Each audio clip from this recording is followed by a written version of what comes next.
ఇప్పుడు ఆయన నాన్నగారు ఓ పద్యం చెప్పారు అనుకుందాం ఆయనకి. ఆ పద్యం ఆయన కంఠస్థం చేస్తూ ఉంటే పక్క నుంచి వింటే నాకు వచ్చేసింది. అది విని మీకు వచ్చేసింది ఆ వయసులోనే. అది పద్యాలు రావడం అంటే 4 లైన్ల పద్యాలు అయితే కొంత తేలిక. గద్యములను ఉంటాయి అంటే ఒక పెద్ద పేజీ అంతా ఉంటుంది. అందులో అల్లసాని పెద్దన గారి గద్యం అంటే అసలు అది కడుపు తరుక్కుపోయే గద్యాలు.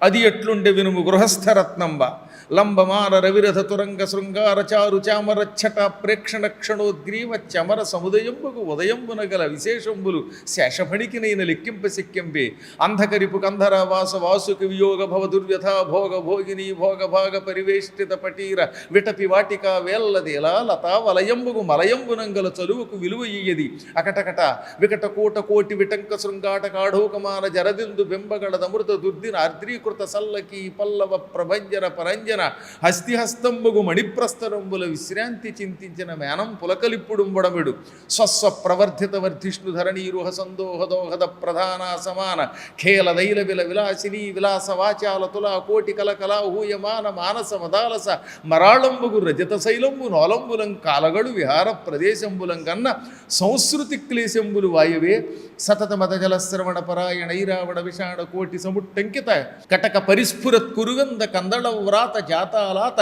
శంకాప సర్పదభ్రము భ్రమీ విభ్రమ ధురంధరంబగు మేరుధరాధరంబు శిఖరంబుల సోయగంబులు కలయంగనుంగునుట బహుజన్మకృత సుకృత పరిపాకంబునంగాక ఏల చేకూర నేర్చునేనిట్టి మహాద్భుతంబులు ఈశ్వర అనుగ్రహంబున అల్పకాలంబున కనుంగొంటి ననుటయు ఈషదంకురిత హసనగ్రశిష్ణు గండయోళుండగుతూ ప్రవరుండతనికి ఇట్లనియే.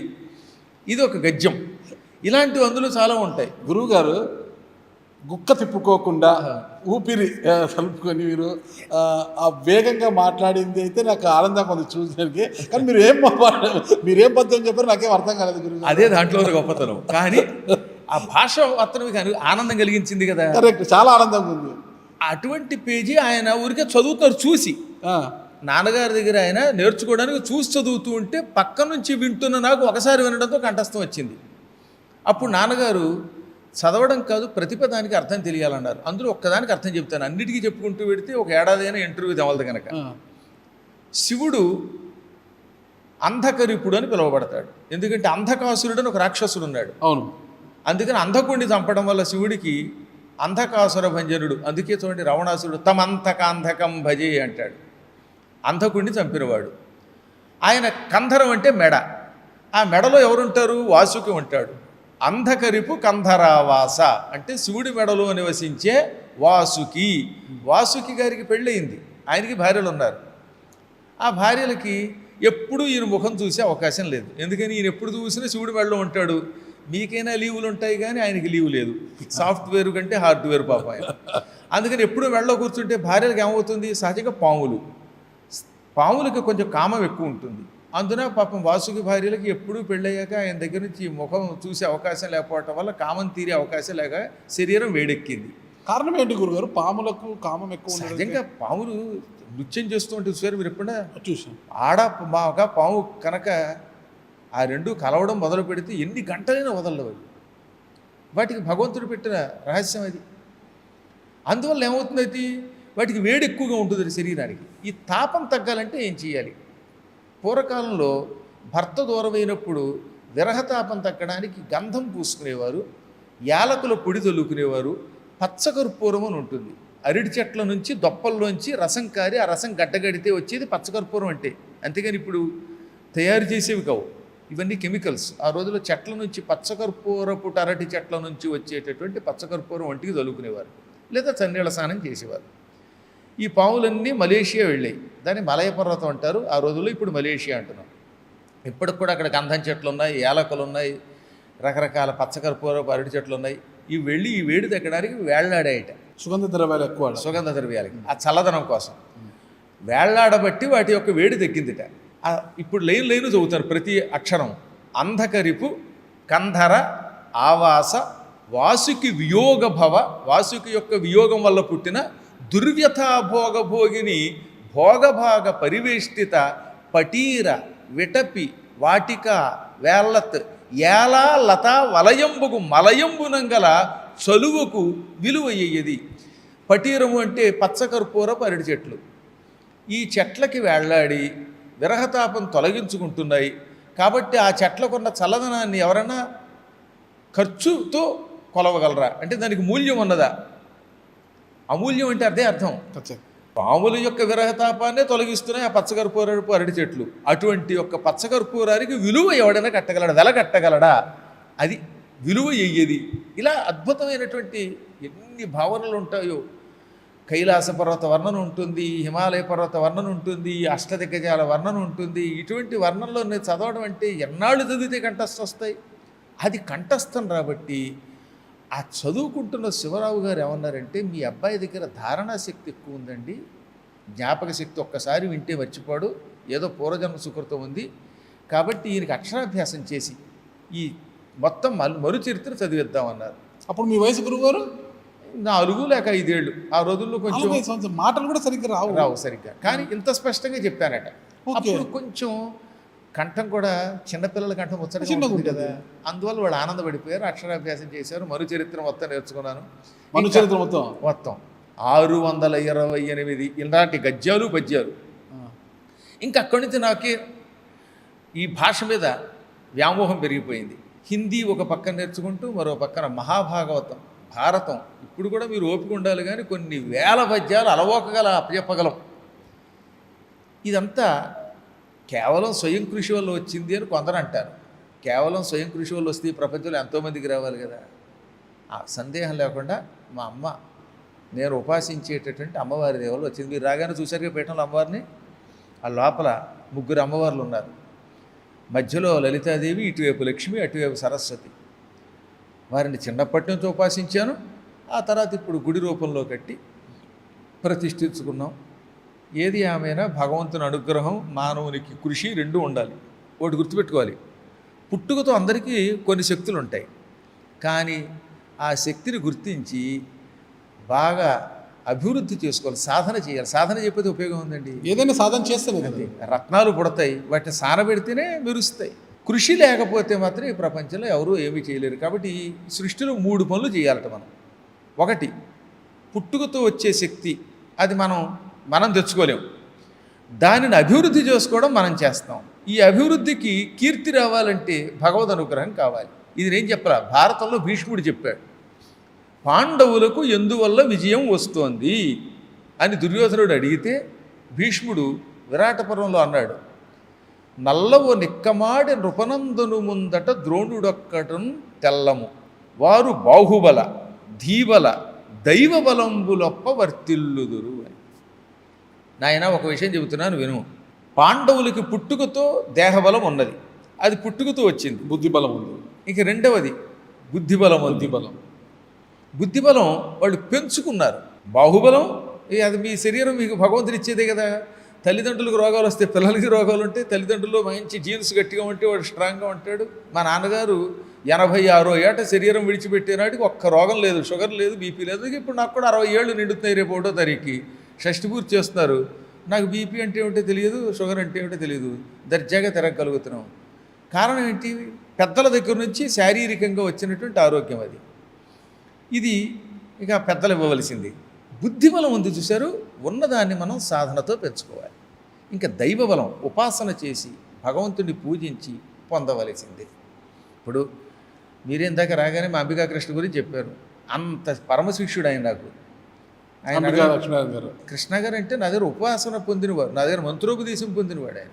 రేపు వెళ్ళగానే మీరు అడిగితే చెప్తారు. ఇప్పటికి కూడా గురుభక్తి అయిన గురువు గారు మీ పాదాలకు నమస్కారం అన్నాక నేను ఇచ్చిన మంత్రానుష్ఠానం చేసిన తర్వాత ఏదైనా పని చేస్తారు. ఆయనకు ఆధ్యాత్మిక చింతన ఎక్కువ లేదు. ఆయన చాలా, ఎందుకు చెప్తానంటే ఆ ఉపాసన బలం వల్ల వాళ్ళ సంస్థ అంత బాగా నిలబడుతున్నది. ఎప్పుడన్నా ముందు గురుభక్తి ఉండాలి, గురువు ఇచ్చిన మంత్రం మీద విశ్వాసం ఉండాలి. ఆ విశ్వాసంతో దాన్ని చెయ్యాలి. చేయగలిగితే ఈ కృషికి దైవబలం కూడా తోడైతే విజయం వస్తుంది. దుర్యోధనుడికి దేహబలం ఉంది, ఏం లాభం? దైవబలం లేదు, అన్నీ పాపిష్టి పనులు, అందుకే నాశనం అయిపోయాడు. కృష్ణుడిని వదులుకుంటాడంటే ఎవడన్నా, లేకపోతే 10,000 మంది వీరులు కావాలి, కృష్ణుడు వద్దనుకున్నాడు అమూరుడు. అర్జునుడు నాకు 10,000 మంది సైనికులు వద్దు, కృష్ణాను ఊదాలన్నాడు. కృష్ణుడు ఉన్న చోట విజయం వచ్చింది. అది కూడా రథచోదకుడిగా. అందువల్ల ఓకే. ఇప్పుడు మీ విద్యాభ్యాసం అంతా ఎలా జరిగింది? మేము చెప్పాగా చాలా చిన్నప్పుడే ఈ పశ్చిమ గోదావరి చుట్టూ తిరగడం వల్ల అనేక ప్రాంతాలు తిరిగాం. కానీ నాకు బహుశా 6 ఏళ్ళు ఎంతో ఉండగా గణపురం వెళ్ళిపోయాం. గణపవరం. అదే తాడేపల్లిగూడెం, భీమవరం అన్నిటికీ మధ్యలో ఉంటుంది కదా. 1970లో అనుకుంటాను అక్కడికి వెళ్ళాం, 71లోనూ. ఇంకా అక్కడి నుంచి 92 వరకు అక్కడే ఉన్నాను నేను. అంటే దాదాపుగా 21 సంవత్సరాల ఊళ్ళో ఉన్నాను. అక్కడ ఉన్నప్పుడే అక్కడ హై స్కూల్లో 10th క్లాస్ వరకు చదివాం, ఇంటర్మీడియట్ అక్కడే చదివాం, డిగ్రీ భీమవరంలో చదివాను, పీజీ ఆంధ్ర యూనివర్సిటీలో చేసాం, పిహెచ్డి. గురుగారు బిఏ తెలుగునా మీరు? బిఏ తెలుగు కాదు, ఎంఏ తెలుగు. బిఏ హిస్టరీతో చేశాను. History, economics, politics, BA. ఆ తర్వాత తెలుగు అంటే పుట్టుకతో వచ్చింది కదా, ప్రత్యేకంగా దాంట్లో మళ్ళీ డిగ్రీ ఎందుకు లేని ఉద్దేశంతో అనుకున్నాను. కానీ ఈలోపు ఏం జరిగింది, పీజీలో హిస్టరీ చదువుదామనే ఉద్దేశంతో అప్లై చేసి, ఈలోపు ఎందుకైనా మంచిదని తెలుగు కూడా అప్లై చేసాం. హిస్టరీలో రావడానికి కొంచెం టైం పట్టింది, ఇందులో సీట్ వచ్చేసింది, అంటే ఇందులో జాయిన్ అయిపోయింది. ఏ యూనివర్సిటీ గురుగారు? ఆంధ్ర యూనివర్సిటీ. ఆంధ్ర యూనివర్సిటీ 91, 92, 93లో పూర్తయింది నాకు ఎంఏ అవ్వడం. ఆ తర్వాత సరసిఆర్ రెడ్డి కాలేజీలో తెలుగు లెక్చరర్గా ఉద్యోగానికి వచ్చాను. అప్పట్లో పొట్లూరి నారాయణదాస్ గారు ప్రిన్సిపాల్, పిఎన్డి గారు అంటారు. ఆయన రిటైర్ అవుతూ నా పోస్ట్లో సరైన వాడు ఉండాలి అని ఒక గొప్ప అడ్వర్టైజ్మెంట్ ఇచ్చారు. కవులకు పండితులకు మాత్రమే ప్రత్యేక అవకాశం అన్నారు. సరే, ఎవరో మా స్నేహితుడు కావాలో కార్డు మీద అప్లై చేశాడు. నేను అప్లై చేయలేసమా, నాకు ఈ ఉద్యోగాల మీద ఇష్టం ఉండేది కదా. చిన్నప్పటి నుంచి నాకు వైరాగ్యం ఎక్కువ, సన్యాసం పుచ్చుకోవాలనే కోరికతో ఎక్కువ తిరిగేవాడిని. ఎందుకు గురుగారు? అది భగవంతుడు ఇచ్చినటువంటి కొన్ని ఆలోచనలు. సంసార వ్యామోహం కంటే భగవంతుడిని ధ్యానం చేసుకుంటూ, పురాణాలు ప్రవచన చేస్తూ, పుస్తకాలు రాస్తూ, ఏ బంధం లేకుండా సుఖంగా బ్రతకాలనే కోరిక ఎక్కువ ఉండేది. అది ఎందుకంటే చెప్పలేము, అది అనేక జన్మల సంస్కారాలు. ఇప్పుడు మీ వివాహితులు అవివాహితులు ఇప్పుడు చెప్పేగా బలాత్కారంగా సంసారంలోకి వచ్చాం అదనమాట, తోయబడ్డారు. అది అయితే అది కూడా ఒక అదృష్టం అనుకోండి. గృహస్థాశ్రమంలో ఉండడం వల్ల వచ్చే కొన్ని లాభాలు తర్వాత తెలుస్తాయి. ముందుగా నేను ఆనాటికి ఇంకా వివాహానికి ముందు నా స్నేహితుడు ఒకడు ఒక కార్డు మీద, ఇదే పద్మాకరు పేరు, ఎంఏ, అప్పటికింకా పిహెచ్డి పూర్తవలేదు, నెట్ అని ఉంటుంది, దాన్ని నేషనల్ ఎలిజిబిలిటీ టెస్ట్ అని తెలుసు. అది ఉంటే కానీ లెక్చరర్గా అది పాస్ అవ్వాలి. అది ఉంటేనే డిగ్రీ కాలేజీ లెక్చరర్కి ఎలిజిబిలిటీ. అది పాస్ అయ్యాడు, ఇవన్నీ పెట్టారు. ఇంటర్వ్యూకి కార్డు వచ్చింది. సరే, ఇలా ఇంటర్వ్యూ వచ్చింది కదా అని వెళ్ళారు. నా క్లాస్మేట్లు వచ్చారు. వాళ్ళు నన్ను చూడగానే మాకు ఉద్యోగం రాదని చెప్పేశారు. ఓకే, అంత కాన్ఫిడెంట్ అవ్వాలి. నన్ను చూడగానే చెప్పేసింది. అందులో నా క్లాస్మేట్ ఒక ఆవిడైతే, ఏమంటే మీరు కూడా ఈ ఉద్యోగానికి వచ్చాక ఇంకెందుకంటే మేము రావడం అంటే, లేదమ్మా నేనే ఉద్యోగం చేయడానికి రాలేదు, అయినా ఇంటర్వ్యూ అనేది చూద్దాం అన్నాను. కానీ నారాయణదాస్ గారు చాలా గొప్పవారండి, మహానుభావులు. ఆయన ఇప్పటికి కూడా ఆరోగ్యంగానే ఉన్నారట, అశోక్ నగర్లో ఉంటారు. ఎంత మంచి మనిషి అండి, పొట్లూరి నారాయణదాస్ గారు, పిఎన్డి గారు అంటారు. అద్భుతమైన ఇంటర్వ్యూ. మా కాలేజీ మీద పద్యం చెప్పమన్నారు. కాలేజీ మీద అప్పటికప్పుడు శార్దూలంలో పద్యం చెప్పాను. మీరు ఉద్యోగం చేయవలసిందే అన్నారు. ఏం చెప్పారు పద్యం మీరు? విద్యాక్షేత్రము పల్లవింపగను పుష్పింపంగ కష్టిల్చినిన్ విద్యార్థుల్ పితృతుల్యుగా దలచి స్పందింపంగ శ్రీరామలింగోద్యోగం విధి సర్వమానవులకెంతో హ్లాదముంగూర్చెడిల్ ఆద్యంతం ఒక తీరుగా జగములందయ వీణయై వాణికిన్ అని అప్పట్లో. అంటే దేవుడిచ్చిన వరం. శ్రీరామలింగ, ఆయన కట్టమంచి రామలింగారెడ్డి గారు కదా, మరి ఆయన పేరు మీద కదా సిఆర్ రెడ్డి కాలేజ్ అంటే. ఆయన విద్యాక్షేత్రం, విద్య అనేది ఒక పొలం.